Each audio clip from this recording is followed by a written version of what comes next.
everybody, how's it going? It's Fabrizio Aiello. Welcome to What's Fabrizio Inking.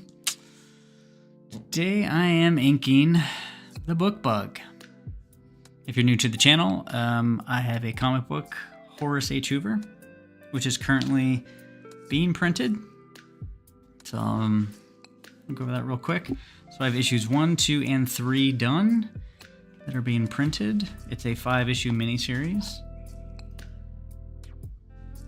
It's about an occult detective living in New York in the about 1920s. And he has a couple of buddies, Max and Slurp, and they investigate supernatural mysteries, otherworldly alien type stuff, Lovecraft inspired, but more Douglas Adams meets Kurt Vonnegut than Lovecraft sometimes. So those are currently being printed, and hopefully they will be on my store at horacehoover.com over the next month or so. But I will let you know. And one last thing, if you want to keep up to date, subscribe to my Substack. I'll post a link on my on the YouTube description, because that's where I'll definitely be pushing, the latest and the greatest. Because I won't be doing a huge print run.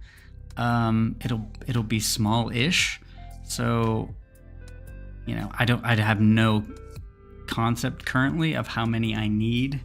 So if you want to get in that initial run, just sign up for my Substack.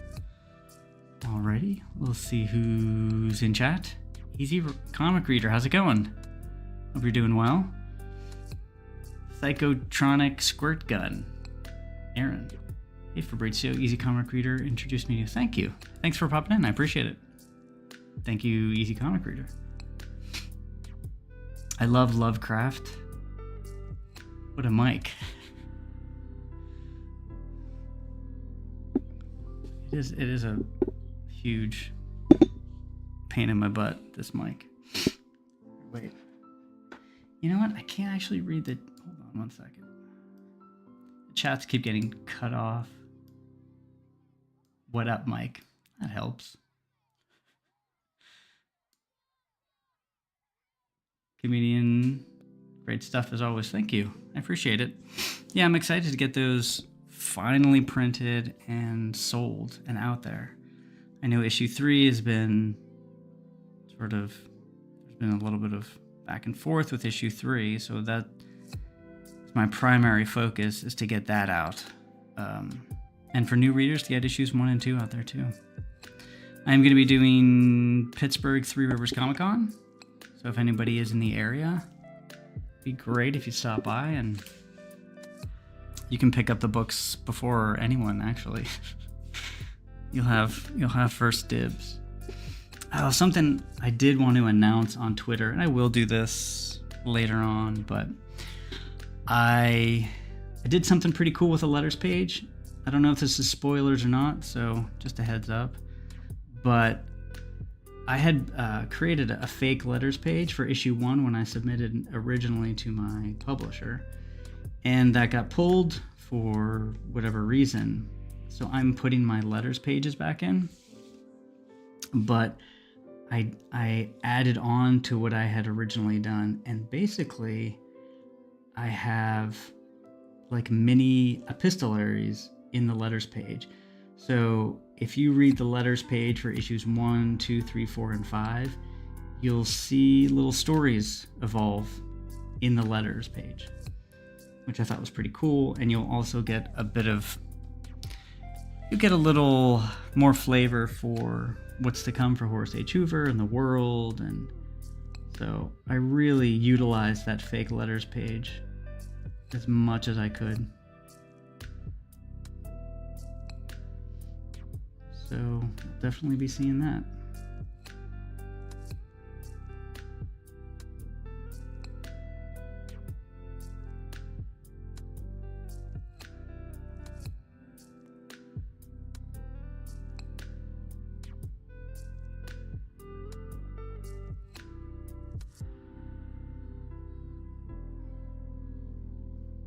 And since issues 1, 2, and 3 are sort of sent to the printer, for the final proofs, assuming everything's good when I get it back.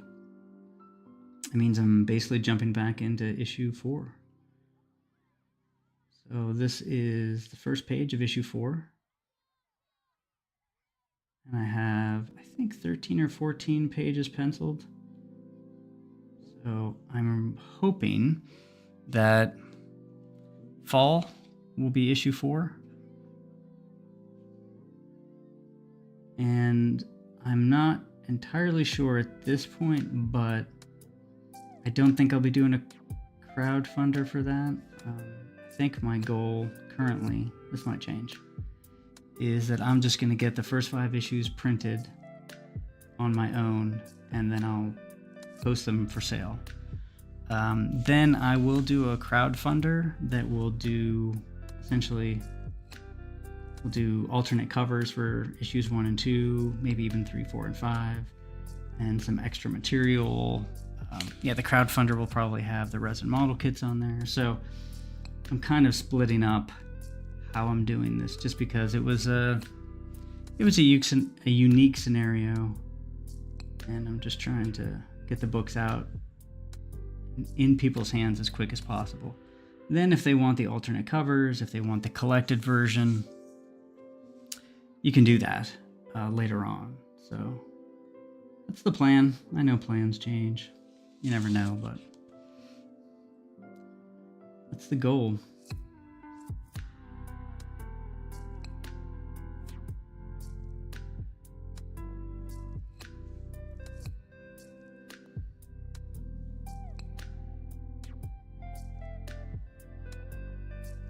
See what I've been reading recently. I grabbed a bunch of old X Factor books. I didn't have the complete run, or even close to it, but I just grabbed a handful of some X Factor because I always liked X Factor. So I'm reading those, which are always good. I will say this though, people kind of harp on the idea that all the old Marvel and DC, you know, every book was self-contained and you could kind of pick up in the middle of anywhere. I don't really know how true that is. There's definitely issues where that's the case, but there's mini arcs everywhere, and even if it's not an official arc, you know, I'm reading X Factor and Scott's talking about Madeline Pryor and Jean Grey and the Phoenix. And if this is your first comic book ever, you have no idea what he's talking about. None. You would be completely lost. A few things happen in this one issue in particular, but man, I don't know. It's, you know, it depends on whether or not it's an episodic issue, but I think we kind of gloss over the fact that tons and tons of those issues are referencing things people have no idea about, or have cliffhangers and little mini 2-issue arcs or 3-issue arcs. So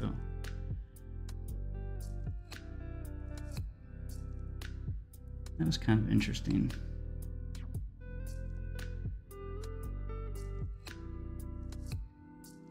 Now, that's not to say I don't like, you know, one-offs. Some of my favorite stories are one-offs in comics.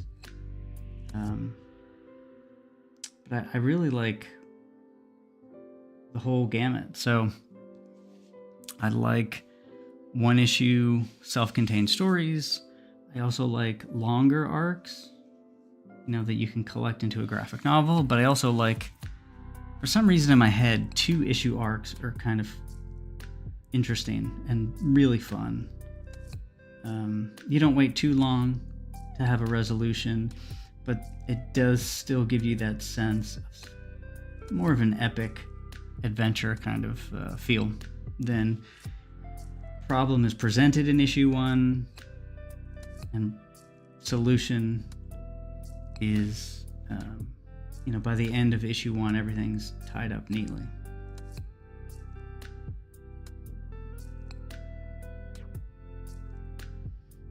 But speaking of which, issue 5 of Horace H. Hoover will be a one-off, self-contained story, and I'm really excited about issue 5.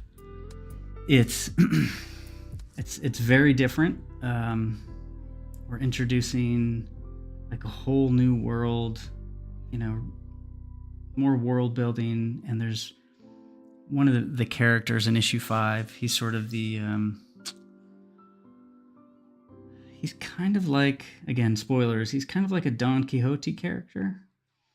And I love it. So I'm really excited to introduce him.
I'm really focused in on this center area, which isn't always a good thing.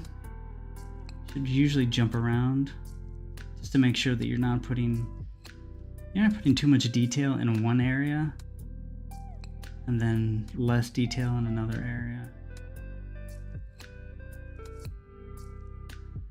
But some things are more fun to draw than others, unfortunately, or fortunately.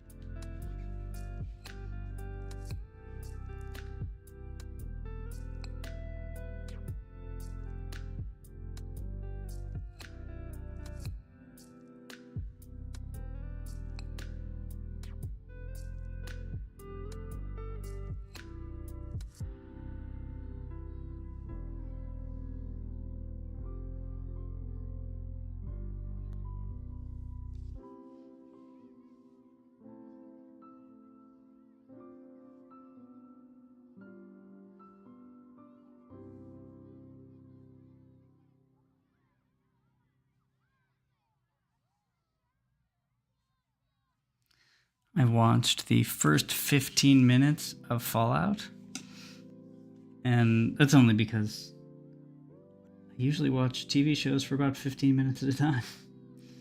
So far, the first 15 minutes are pretty fun, so I don't know if anybody else has seen it. I've heard mixed reviews, but I think it's a good start.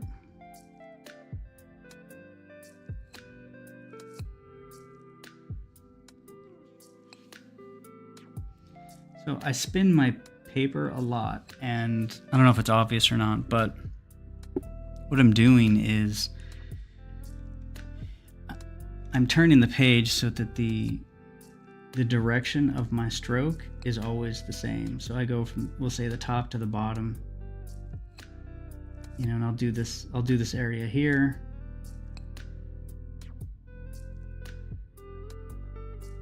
Now, if I want to go horizontally, I just turn the page, and for me it's quote unquote top to the bottom, so I don't actually have to vary my stroke. I just change the direction of the page.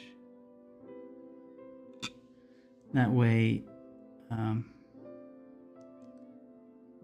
essentially you're practicing the same stroke over and over again.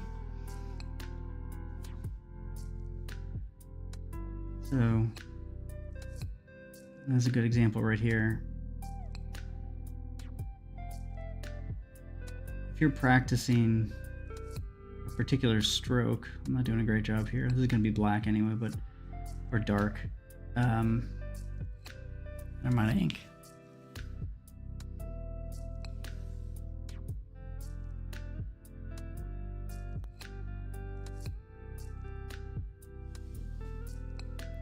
Essentially, just let the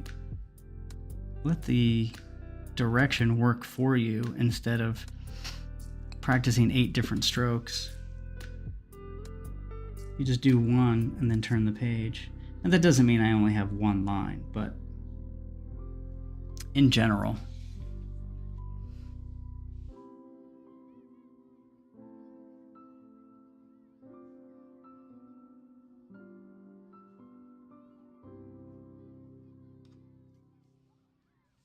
Easy comic reader, what can you tell us about this character in the library?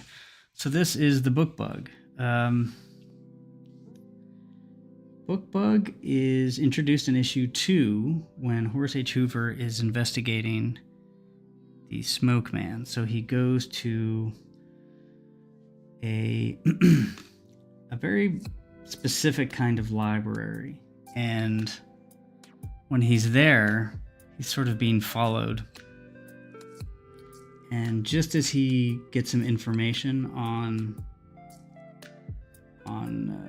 the demon that is holding Mr. Sinclair, he gets hit and he gets attacked by the book bug. So it's almost like,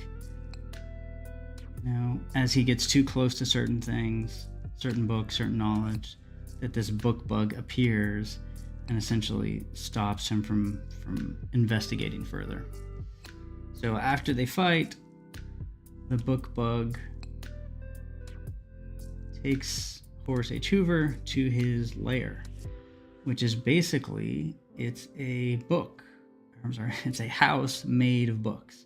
And this is an interior shot. So let me back out a little bit. So this is an interior shot of the book bug in his house. So if you look, everything is books. So even he's pulling a book essentially out of the wall of his own house.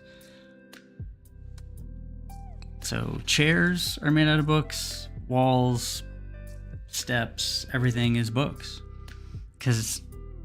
And we will get more information on this in issue 3. We learn more about the book bug and his history and how he ended up where he's at and how his house was built, basically. So I really like the character of the book bug and his backstory. It's not one of those deals where you're just going to feel empathy for him, but understanding where he came from just makes it a little cooler the next time you see him. His clothes seem to be books as well. Yeah, I'm sorry. Yeah, so that's paper that is basically just wrapped around his arms, like sewn together, and then he puts books on top of that. So imagine somebody who was living on a deserted island and all they had access to were books. Everything would be books, right? Your clothes, your furniture, your house would all be books. Because he lives under the library, so that's all he has access to. I'm sorry, I think I keep hitting the mic here.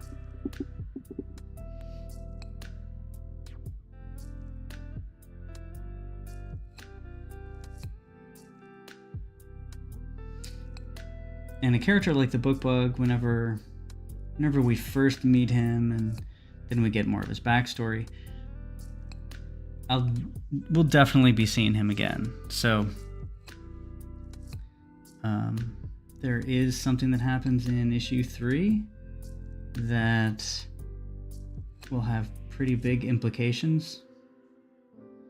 So just planting a lot of little seeds and things that I can build on later on. I've always really hated, especially in TV shows for the most part, but they do it in comics as well. They just kill people off at the end of the TV show. Meanwhile, to me, it's way more interesting to keep them alive and see what happens.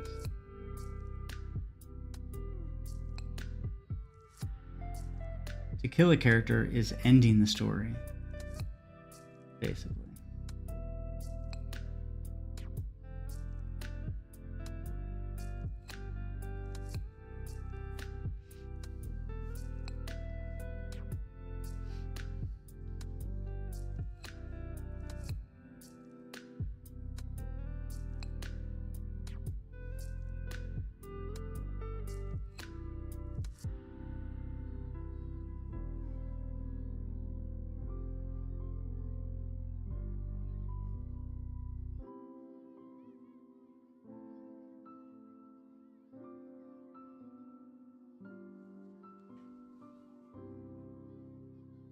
Very cool. Yeah, no problem. They could always come back as a zombie. That's true. Or they can just be reincarnated in some island.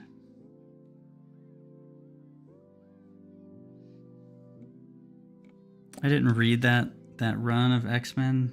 I guess it's the most recent, or it might not be.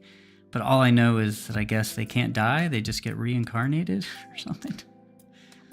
I mean, it just takes all, like, impact from a character's death completely away.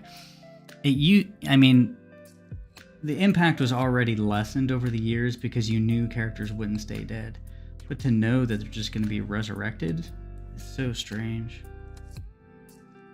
Actually, this is sort of a random note. That was my problem with the TV show Westworld. They were robots, and we knew right away, but their deaths, it didn't have any impact because they got fixed and they got set right back up, and I don't know. It just didn't have. I didn't care.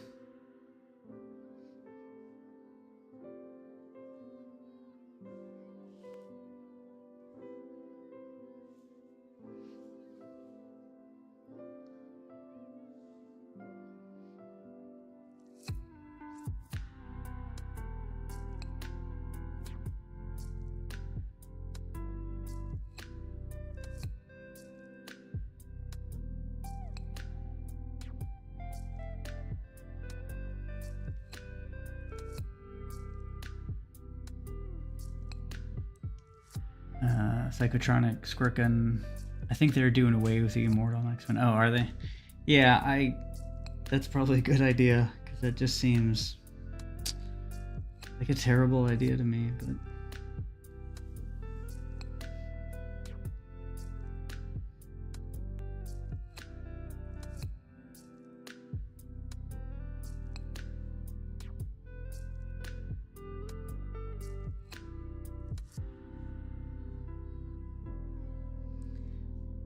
And I know I just said he wears books and this is paper or whatever, but it's not just any paper or books. So it's not like he's covered in Good Housekeeping magazines or anything. He sort of picked the most powerful, esoteric, occult books, and it's almost like the combination of these particular books and paper and symbols gives him protection. So it's almost like he's wrapped himself in a spell almost. Well, although who knows? Maybe Good Housekeeping magazine over the years slowly has essentially a spell, has I don't know, cast a spell over the years with apple pie recipes.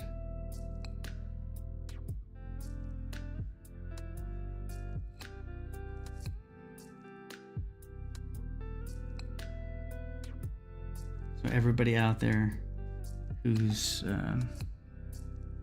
doing an apple pie recipe is actually part of a huge spell that spans decades and the globe. You never know.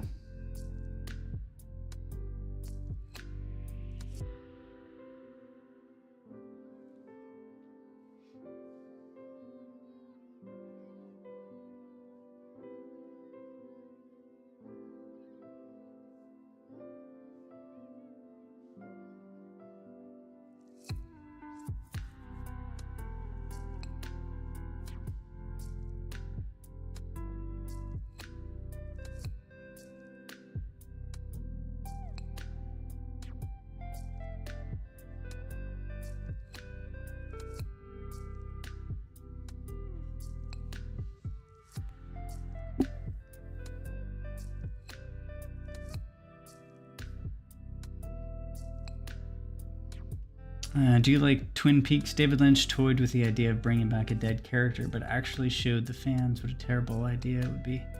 I do like Twin Peaks and David Lynch. I didn't know that he was toying around with that. Yeah, I can't. It sucks because as a fan, like when you're watching a TV show or reading a book or something, and a character that you don't want to die dies, part of you is like, I don't care how they come back, just bring them back. And you're happy when it happens in the short term, but in the long term, it just, again, it ruins any gravity to any situation, any threat. So I get it. I'm trying to think of a character offhand that died, but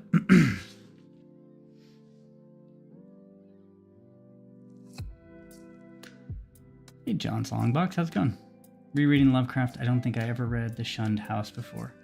Ooh, The Shunned House is a good one. Yeah. That's another one that is kind of low-key-ish compared to some other ones. Yeah, I like The Shunned House.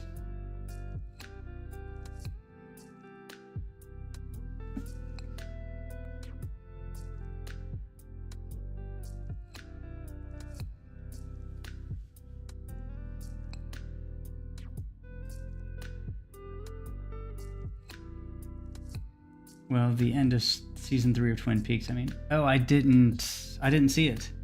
I had every intention of doing it, and I actually plan on doing it. I'm rewatching season 2 of Twin Peaks just because it's been so long. So I wanted to finish season 2 and then watch season 3. I heard mixed things on season 3, but I was gonna watch it.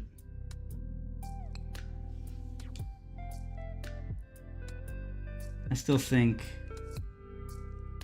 bad Twin Peaks is probably gonna be a lot better than some things that are on TV now. So that's kind of how I look at it. Good, I didn't spoil it for you. No, I'm good. Thank you.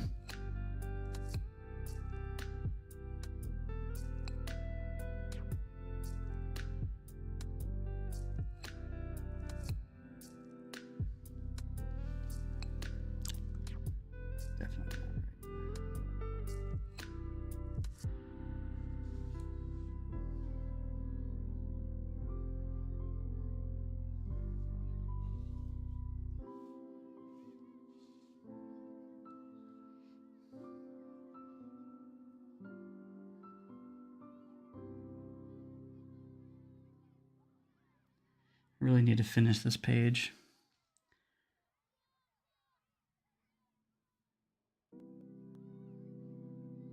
Get moving.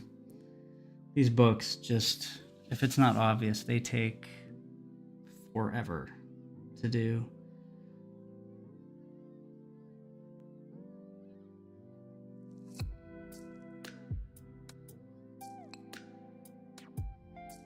What was I was looking at something just a few minutes ago.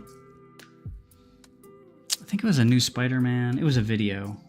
They always pop up. Honestly, that's where I get most of my current Marvel and DC info. Is just I'll see a video and they'll summarize a current storyline. And I think it was Spider-Man. But anyway, there was no background on this entire page. It was just Spider-Man. And I was so jealous. I kept thinking, oh, if I could only do that. I mean, imagine this page with just the book bug. No books.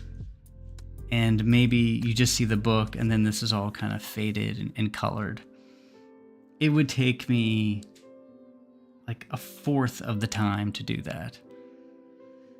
But I mean, you don't get the real drawing. You don't get the real image. Yeah, your brain will fill a lot of that in, but there is a point where it won't. If you see too many empty spaces and just these floating characters, as much as you like Spider-Man, your brain will be like, wait, where am I at? What's he doing? Is he sitting on something? Is he just floating there? Hey, Haldir, how's it going? Thanks for popping in. Appreciate it. I love the story Beyond the Wall of Sleep. It's unlike most of his other work. Yeah, that's another good one. That's where he has that device he puts on his head, right? I think that's the one. He finds kind of I don't want to call him a dullard, not a dullard, but yeah, Ramirez or something. I don't know. Somebody can fact check me on that. I'm not as familiar with that story, but I think that's the one where this one scientist guy creates a device, puts it on a dude's head, and then he kind of communicates. I love your real drawing here. Nice work, buddy. Thank you. I'm just jealous of people that don't do backgrounds. I wish I could commit to that and have the confidence.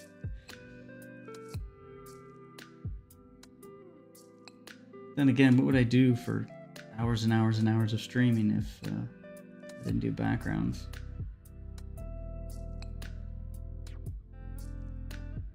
You're thinking of From Beyond. Maybe that's it. Beyond in the title? I mean, come on. I was close.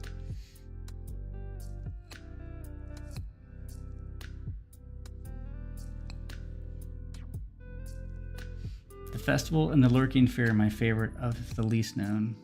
The Lurking Fear is great. Yeah, The Festival's good. The Festival's a little weird. I love The Lurking Fear, though. That is one of my favorites.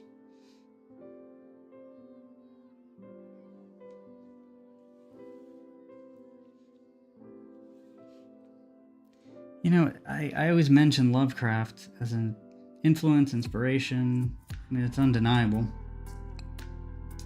But just the other day, I was thinking, I don't know if it makes more sense, and I even mentioned it earlier. Is Douglas Adams more of an influence on Horace H. Hoover? Kurt Vonnegut? I don't know. I kind of feel like a combination of Lovecraft and Douglas Adams or Kurt Vonnegut or something like that.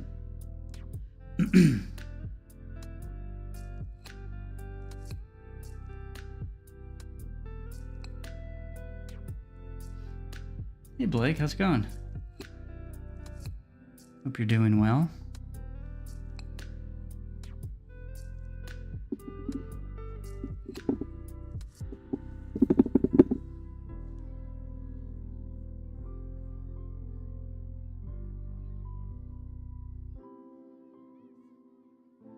Miss Saren, good afternoon. Thanks for popping in.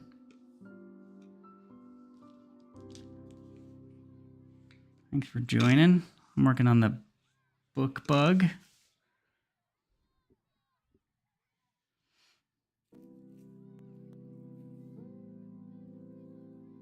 Dude, love Kurt Vonnegut. Adams, love it. Do you like Philip K. Dick? Oh, yeah. I haven't read a bunch of his stuff. Oh, man. You know what? The most recent Philip K. Dick book I read was... the name of it? As soon as I'm on stream, I always blank. It was so good. I don't want to butcher it, but yeah. I haven't read a lot of his stuff, but the most recent one I read was really an incredible book. I feel like I should read more of his stuff. I want to Google it right now, but I have to keep myself from doing that.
I love so much PK. Valis was wonderful. I'm sorry, I gotta look it up. Is that? No, I'm supposed to be inking, but this is a coffee break, book break. The one book I'm thinking of is there was a device and these 3 people fell in, and each of them essentially it was like their worst nightmare.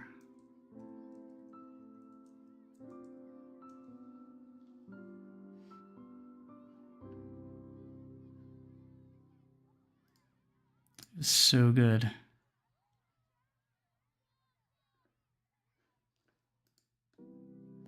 All right. I will mention it next time. I'll dig it out. Well, I won't dig out the book because it's backwards and stacked on other books. So I won't be able to find the book, but I will Google the name of it.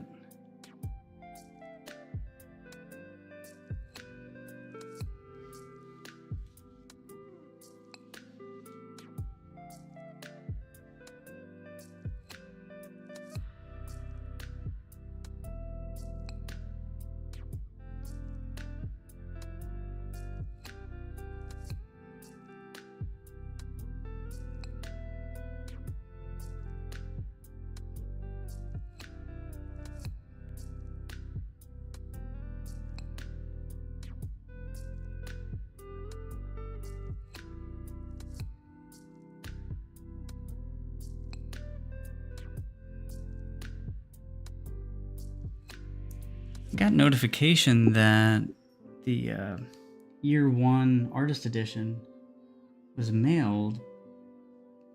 I saw that some people got it, but I keep seeing August, which is weird to me. I'm waiting with bated breath for that thing. Because I'm pretty sure as soon as I get it in the mail, I automatically become a better artist.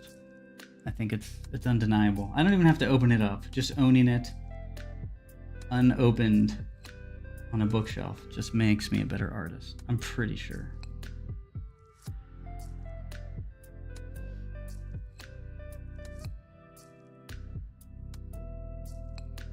Beyond the Wall of Sleep was more of someone dreaming of a cosmic nemesis and another being telling him to look at the night sky once he woke up. Huh. Yeah, I'm not that... I guess I don't know that one. Or I can't recall it. I'll stop distracting you. No, you're good. You're good. I mean, having people pop in and ask questions and chat that's half of the fun. If not, I would just be lamenting drawing all these books nonstop.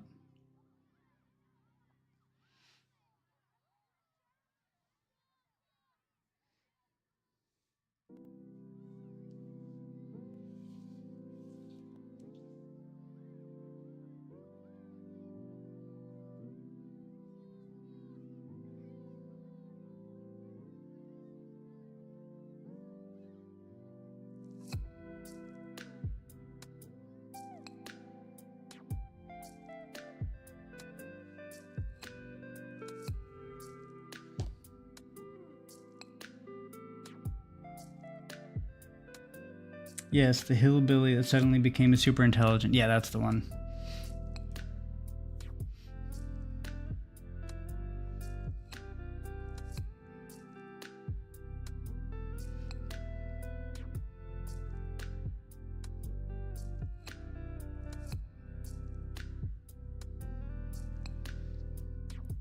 This is a little bit of a spoiler, but not quite. There is a clock. Oh man, now I'm really straining my brain. That Lovecraft uses in the Silver Key. It's one of those like really trippy, like sleep stories. And there is a clock where he travels via a clock. There's just one small reference to it. And then Brian Lumley took that and made it almost like a Doctor Who device where he could travel with his clock. I'm going to be referencing that in issue 5. And I'm doing something with it, which I think is pretty fun. So I'm not using it whole cloth, but I am going to be referencing it in a little bit, which is going to be cool.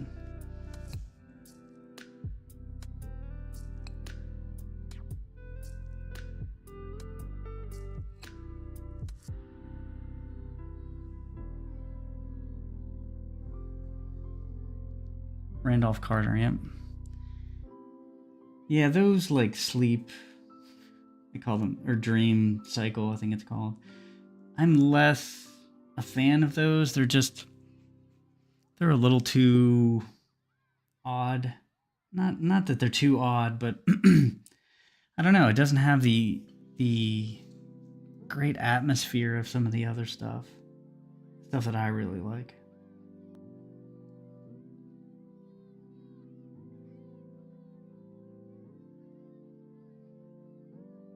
I always assume that whenever Lovecraft wrote those, he had some bad pastrami around the corner.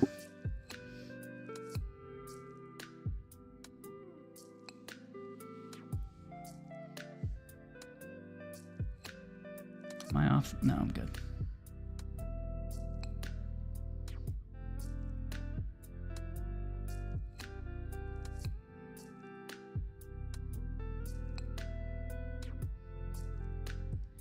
This is a weird tie-in, but there was a book called Arcanum. It was a random pick of mine, and Lovecraft was a character. Sherlock Holmes was a character, I think. It was because there's a lot of Lovecraft, I'm not going to call them ripoffs, but Lovecraft-inspired books out there. And they rarely hit the mark. But this Arcanum book was really fun. I can't even think of the author's name. But yeah, so Lovecraft was a character in the book, and they really hit like a cool tone with it. I think Houdini was in the book as well. Highly recommend it for any weird fiction. It's definitely got more of an adventure feel, but very cool. I should be talking about comics instead of books, huh?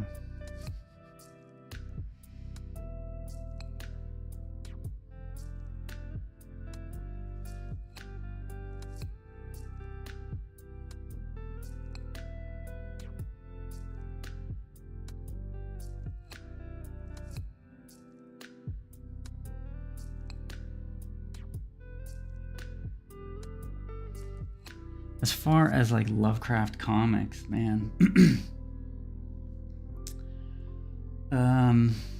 there was a mini series years ago. I think it was just called Lovecraft, where I'm going to get this wrong too, because this must be 15, 20 years at this point. But when Lovecraft would be dreaming, he would essentially be letting loose monsters from his imagination. And I remember Opie, the director, Ron Howard, was supposed to be directing that, but that never happened. And I actually think Alan Moore, for me, whenever he kind of hit the wall, was whenever he did his Lovecraft stuff, that Providence, Necronomicon, I can't remember, his Lovecraft books. I really didn't like them at all. That was the first time that I don't think I liked an Alan Moore story.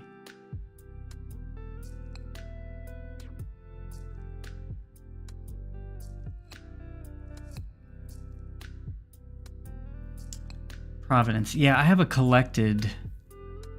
I don't think I have the whole thing, but it really goes. It's pretty extreme, even for Alan Moore, but not in a good way. Yeah, I have to admit, I wasn't really a fan.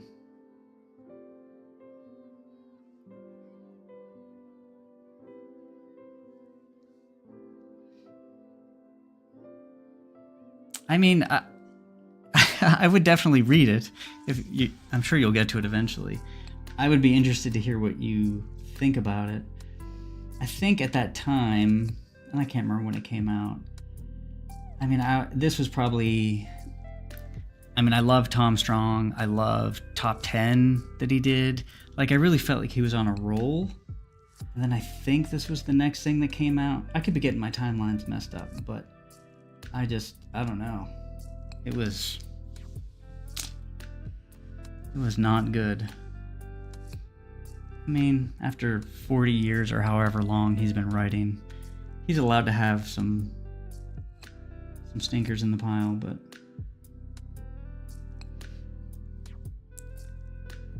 I am really rendering the heck out of these books, huh?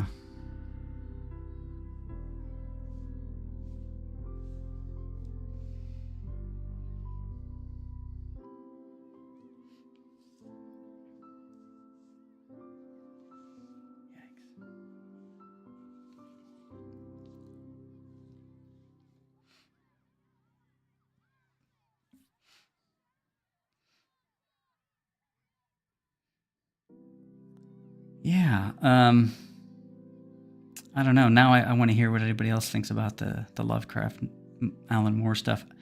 There's a couple of scenes in particular I'm thinking of that are so graphic that I don't know.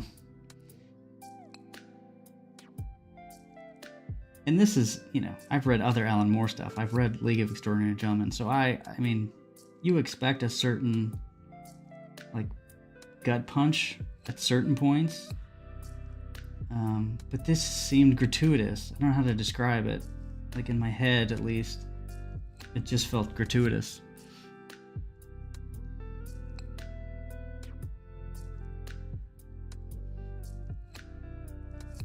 Gotta go. Love your work here and your influences.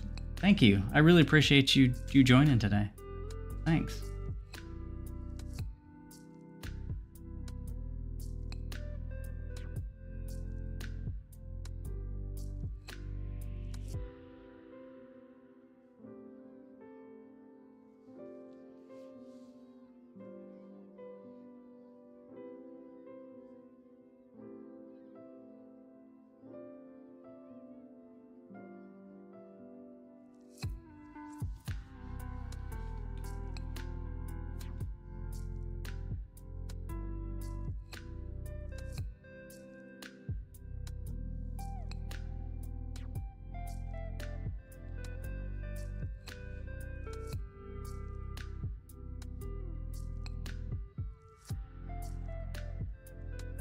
Wow, 352. All right. This thing is going to take me at least 3 more hours.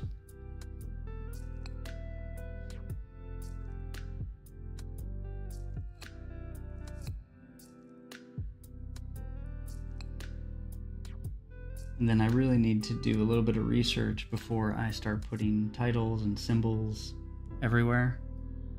I don't want to just make those up. I do sometimes, but it's got to be mixed in, so I'm going to have to pull out some books and Google some stuff before I can really finish the page.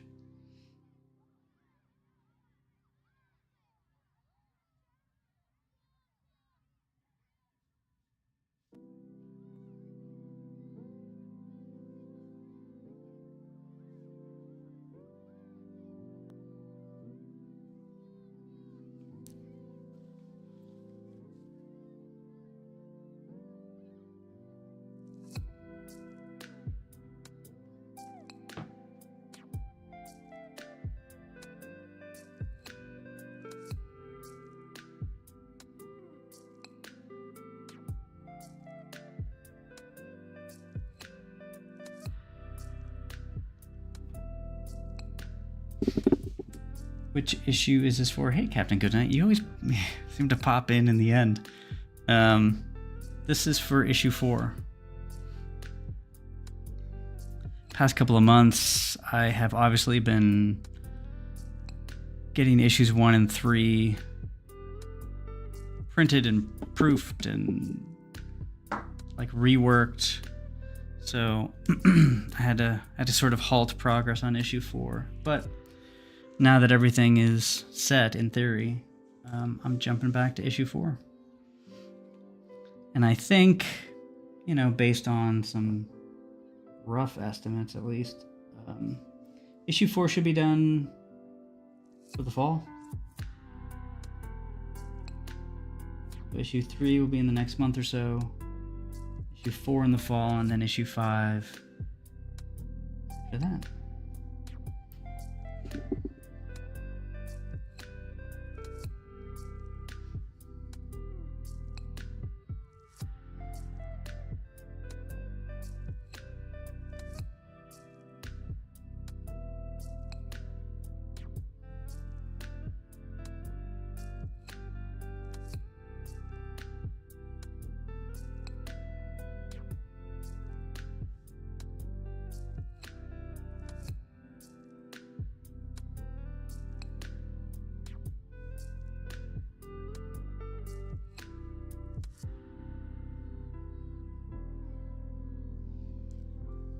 Yeah, we're about ready here. That's a good place to stop, actually. So, yeah, definitely progress. This book bug is looking, looking pretty good. Still lots more to go. Kind of, the background has to be really light. I need to do a really light touch to that because we want to make sure this looks like it's going back in space. So there won't be a ton of detail back there. It's all of this foreground and middle ground and the book bug. But once we color, and by we, I mean me. Once I color, I'll be able to pull him forward really, really easily. Looking forward to the new print run 1 and 3 already printing. The final proof is at the printers, so when I get that back, assuming there's no problems, I will do the big print run. So they've been great so far, so I can't imagine problems, but you never know. So I think I get those in about 2 weeks, and then from there, I do the final run. And I'll be doing some conventions, Pittsburgh, Three Rivers, and Plastic City. So I'll have books, issues 1, 2, and 3 at those conventions. And then I will be starting a store on Horace H. Hoover or somewhere else to get those books. Yeah. Is there anything else? Oh, I am doing, so I don't know if anybody knows this, I have resin model kits available on Etsy.